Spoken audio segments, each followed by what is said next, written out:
Good evening, everybody. Good evening. My name is Gina Davidson from Zondergaard Accountants, and it's my great pleasure to welcome you all here this evening.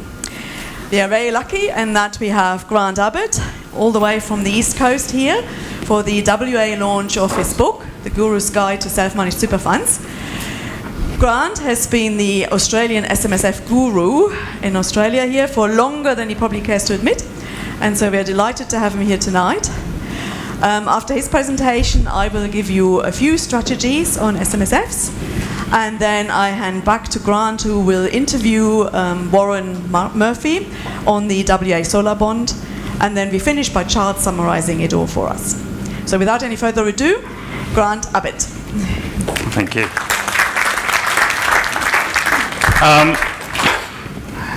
I've just come off like 4 hours. I launched this a couple of weeks ago, and it took 4 hours to launch and only got through about 3 slides. So I'm probably not going to go through many slides today. You should all have a copy of the book. So this is the first time I've actually done a presentation to trustees or potential trustees around self-managed super funds.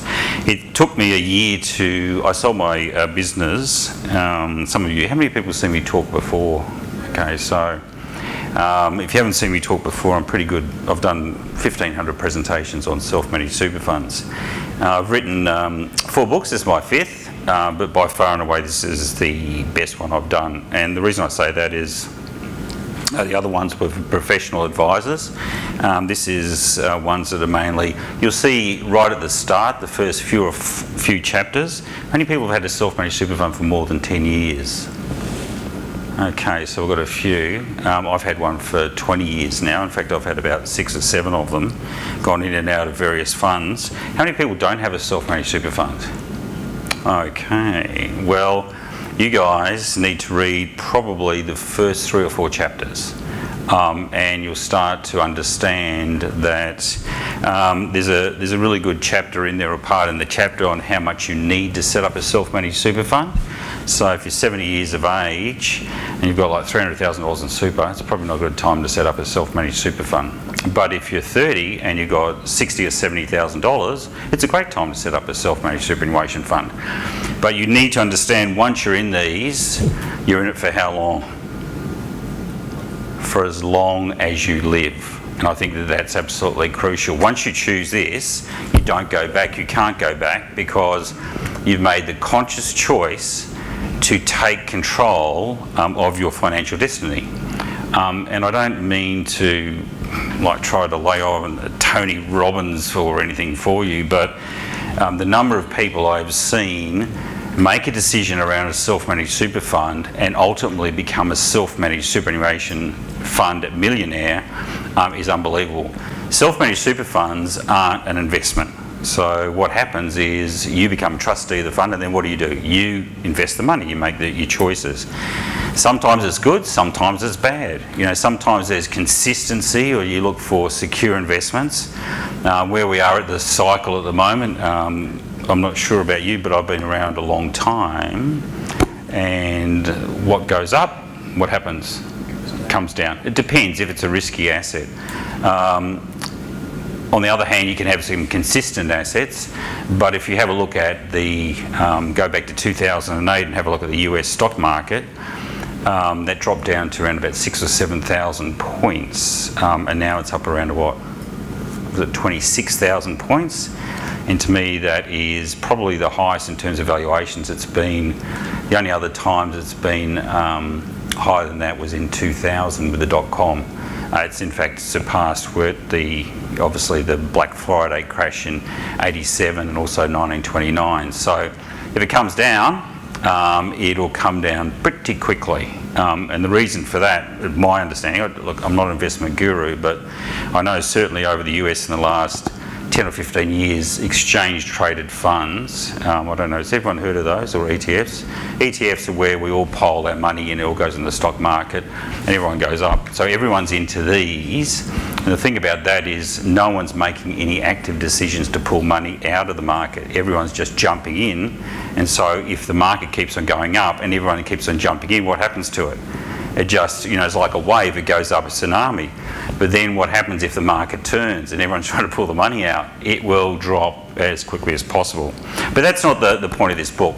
This book is to give you a roadmap or a guide to, if you haven't got a self-managed super fund, probably read 3 or 4 chapters and you'll wonder why you've never gone down that track.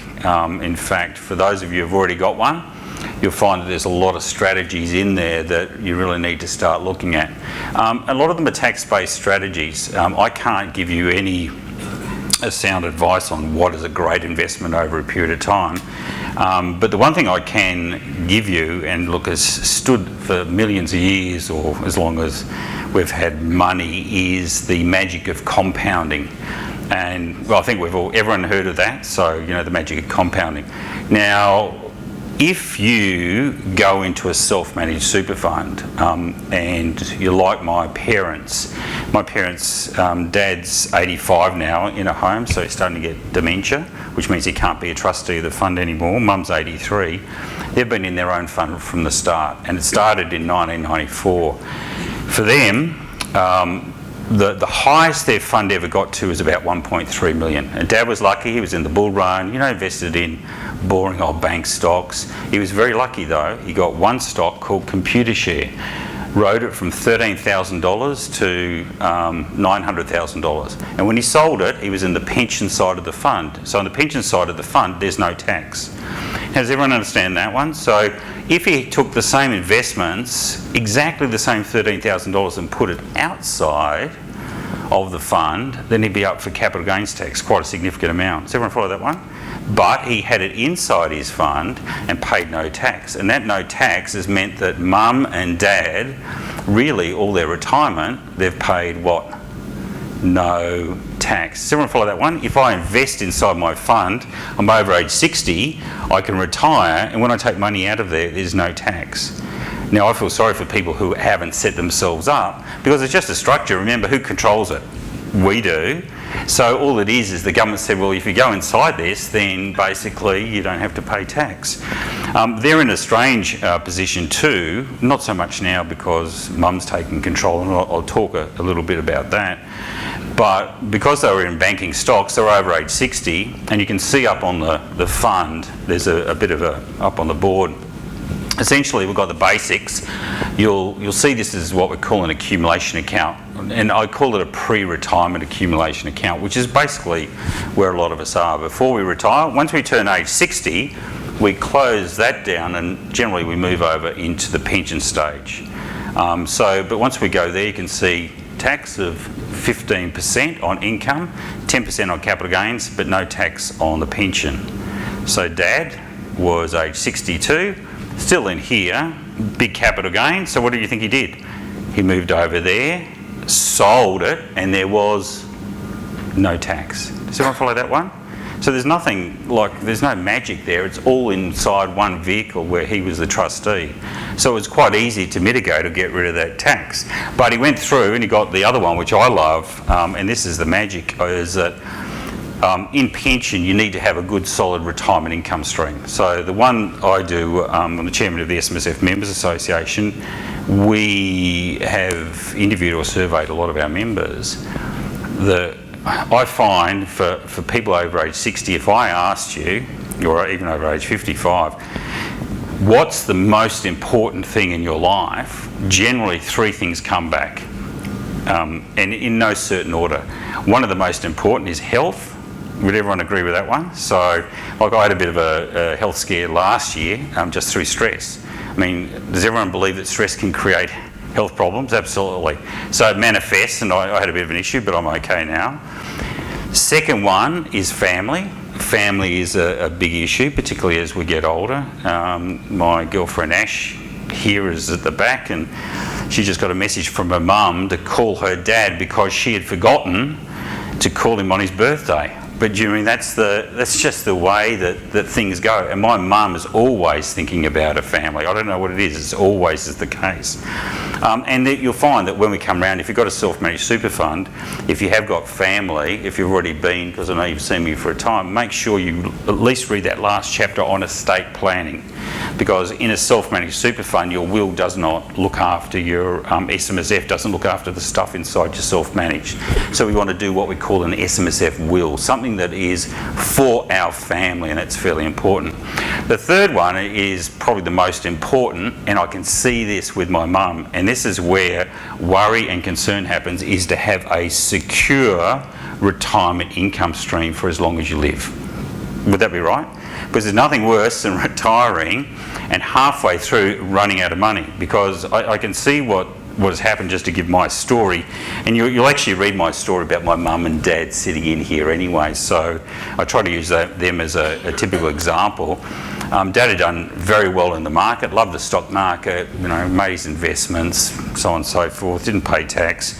One of the benefits of being on the pension side, if he gets dividends, those dividends coming out come out with obviously a cash payment, then get a franking credit.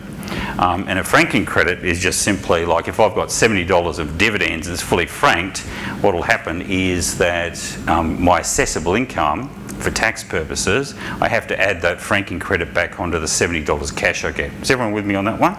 So I add that back, that's $100. So I included my assessable income, but in the pension, I pay no tax.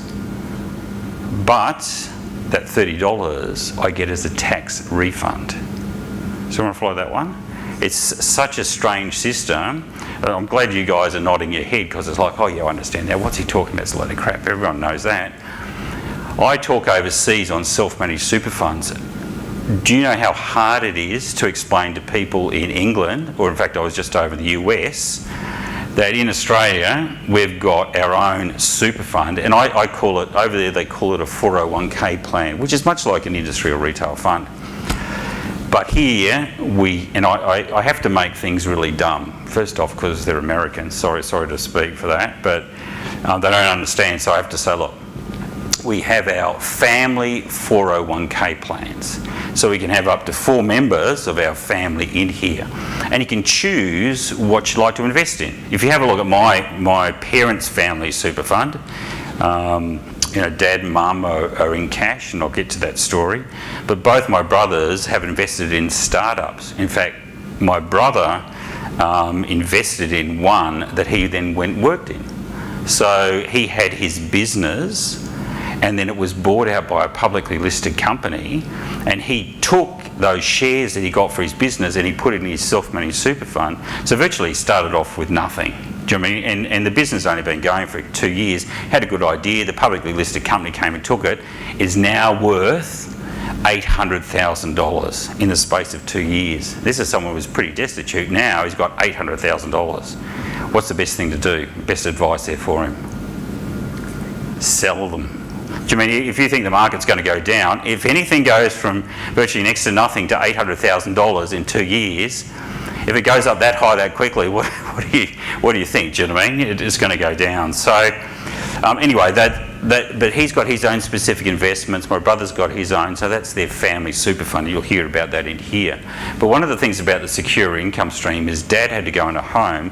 So although he was in the fund, he can't be a trustee anymore. So Mum takes his responsibility. In fact, I take it. Dad had shielded Mum from finances for a long time. Only ever gave her $50 a week. So that was Dad's, with millions of dollars sitting there, but only got $50 a week. So suddenly Mum has moved into that stage of having to look after everything. But it was too much for her mentally to actually see all these dividends. For those people who've got stocks, what it's like, you're getting AGMs, you're getting dividends and all that, just too much for her mind. So she sold everything, which wasn't a bad thing. I think in the long term it'll go well. So she sold everything, went to cash.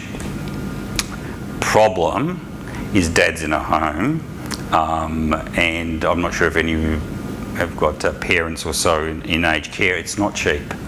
They can't afford to go and buy a place, which is what you call a refundable accommodation deposit. I'm not sure what they're like here in Perth, but there in Adelaide it's like $500,000 you put down, give to the nursing home, they put it on deposit, and guess how much return you get? Nothing. You get absolutely nothing. So what we've done with Dad is they just pay on a day-by-day basis, but it's still $70,000 a year just for him to be in a home. Now, mind you, it's a nice one, but that's a lot of money.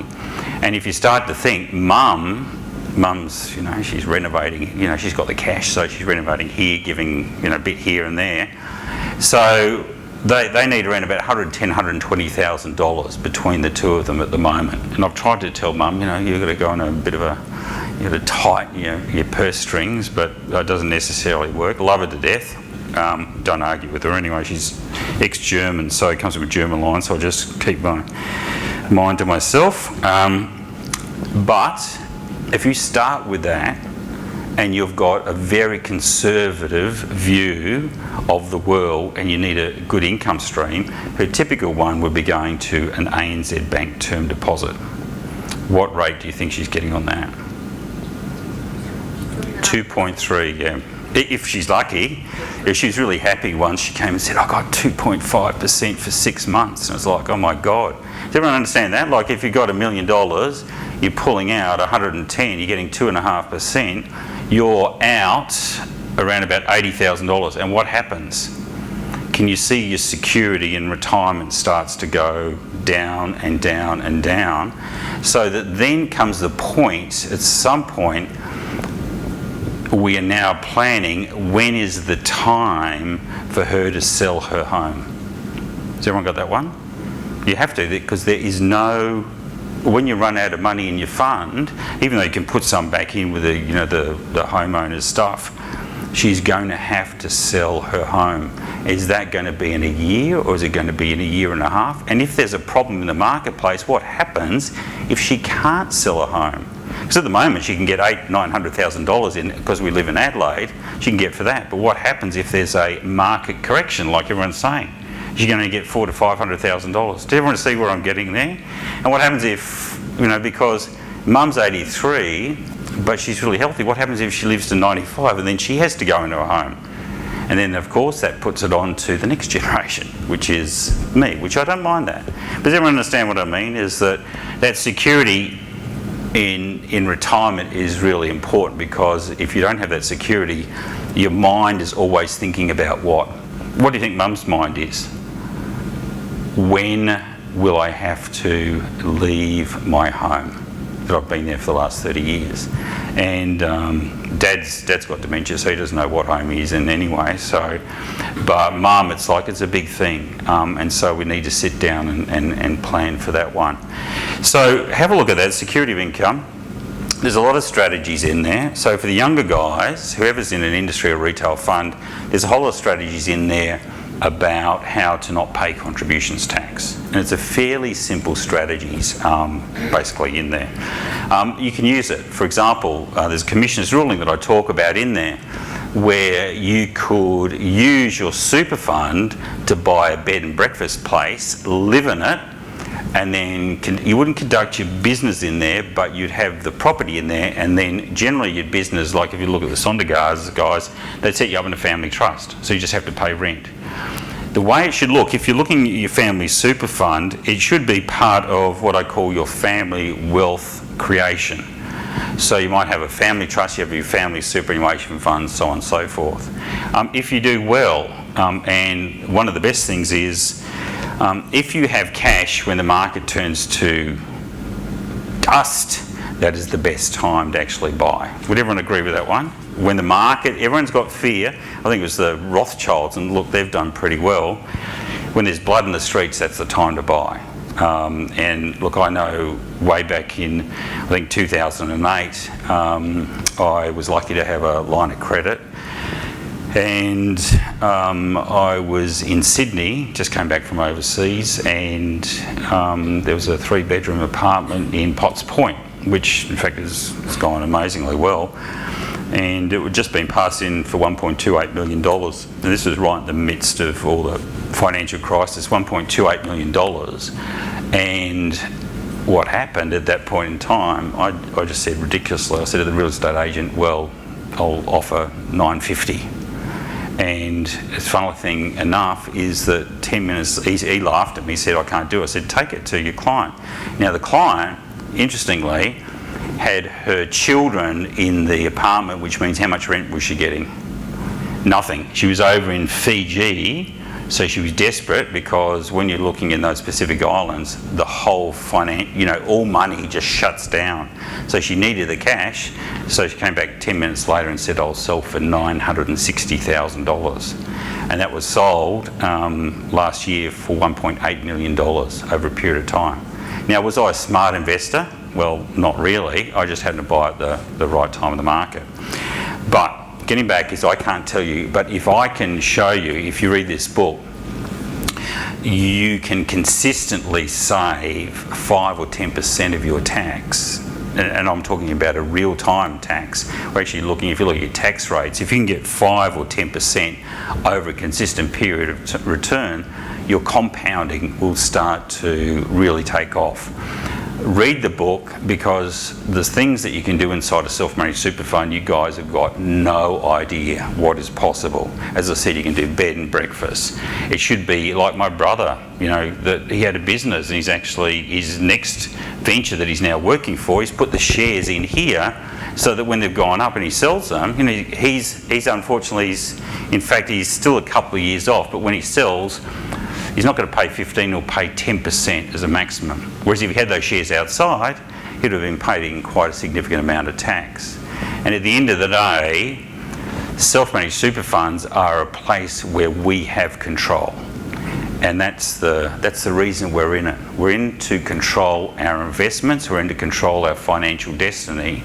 But what I would put it to you is read this and understand it. And it's not something that you're going to read like 24 hours, and go, oh wow, this is the case. The first few chapters you'll get through, then it's going to start to get a little bit heavy here and there.